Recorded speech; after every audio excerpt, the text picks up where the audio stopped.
ពេលតនេចឹងកុំឲ្យនឹកឃើញរឿងមួម៉ៅសៅម៉ងក្តៅក្រហាយដូចយើងងថ្ងៃនោះវាជួយចិត្តរឿងមិនសូវនឹកឃើញរឿងអាណាល្អនឹកឃើញអានេះវាចំណែនអញអានេះវានិយាយដើមអញអានេះវា comment ឌឺអញអានេះវាមើលងាយអញអានេះវាចេះវាចុះអីចឹងដល់ពេលនឹកឃើញអារឿងខុសទៅយើងកើតអីញោមកើតអីយកកើតទុកអញធ្វើអីវាមិនស្អប់អញអត់អីចឹងទៅណាហើយអត់ព្រមនឹករឿងនាំឲ្យសบายចិត្តឲ្យជ្រះថ្លាហើយចិត្តយើងនេះឆាប់ដួលតាមអារម្មណ៍ដែលយើងគិតណាញាតិញោមណាឧទាហរណ៍ថាម្នាក់នឹងយើងខឹងគាត់ថាឆ្កឹះមិនតិចមកអញគ្រឺតវាដល់វាកើតអីញាតិញោមកើតអីកើតទោសៈកើតបាបបាត់ហើយអូតាំងតកតុយមិននឹងវាខ្មេះអីទេវាចេះមួយចុះពីរអីចឹងទៅវាកើតទុកទោមមនុស្សកើតបាបចឹងណាញាតិញោមណាហ្នឹងហើយប៉ុន្តែវាអត់សូវទាញមក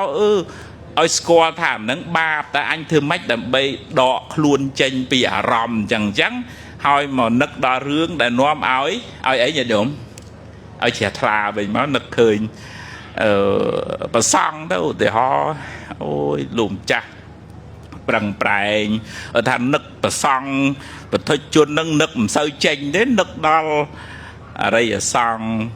ព្រះសារីបុត្រព្រះមោគលានព្រះអនន្តដែលលោកឈ្នះកិលេសញាតិញោមដូចថាលោភៈទោសៈមោហៈអកុសលក្នុង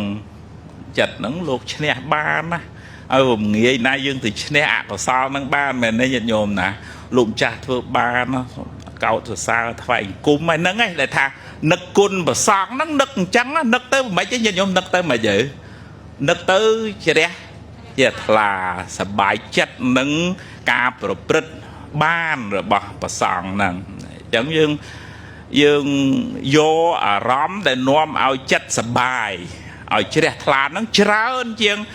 នឹកដល់អារម្មណ៍នាំឲ្យអកុសលកើតអាហ្នឹងទោះតែឆ្លាតចឹងដែរណាបើមិនចឹងទេយើងកើតទុករហូតដល់ណាញាតិញោមរហូតដល់ណារហូតដល់ថ្ងៃងាប់អញងាប់ហ្នឹងខឹងអាហ្នឹងខ្ចីលុយអញសងអាណានៅជាប់រឿងនៅនាំឲ្យក្តៅក្រហាយហ្នឹងញាតិញោមរាល់ថ្ងៃមានវិបត្តិឲ្យខ្ចីលុយមិនសងហ្នឹងច្រើនដល់ហើយហើយជាពិសេសមិនបានអ្នកណាខ្ចីទេអាគ្នាឯងញាតិគ្នាឯងហ្នឹងហ្មងខ្ចីហើយមិនសងកើតទុកយកបណ្ដោយមានទេញាតិញោមមានទេអាសមាសាជួបច្រើនដល់ហើយដល់ហើយអញ្ចឹងញាតិញោមតាមបដាយឪពុកក្មេកព្រះមនុស្សពេលនាងវិសាខាណាអញ្ចឹងតែផ្ដាំញាតបើថាញាតខ្លះគួរឲ្យញាតខ្លះមិនគួរឲ្យទេញាតខ្លះបើខ្ចីឲ្យសងវិញអានឹងឲ្យខ្ចីទៀតចាស់មិនអីទេចំណាំមុខទៅអានឹងគ្រាន់បើគំនិតវាខ្ចីសងប៉ុន្តែបើញាតខ្លះខ្ចីមិនសងមិនអីទេញាតិញោមមិនបាច់ឲ្យខ្ចីទេឲ្យបរោយទៅមានប្រមាណឲ្យប៉ុណ្ណឹងអញឲ្យបរោយកុំឲ្យជាពាក់ជាពិនតែឲ្យទៅមិនសងវាកើតអីញោមកើតអីកើតទុកហើយតួមនុស្សមើលមុខគ្នាមិនចំទេពិបាកចិត្តវាមិនហ៊ានទាគេទៀតណាញាតឯងខ្ចីហ្នឹងមិនចឹងឯងញាតិញោមហ៎ឡើងហើយទាមិនបានទៅកើតទុកតួមនុស្សអញ្ចឹងទៅអាហ្នឹងតោះតែជួយហ្នឹងជួយប្រកបដោយបញ្ញាដែរអញ្ចឹងវានាំឲ្យកើត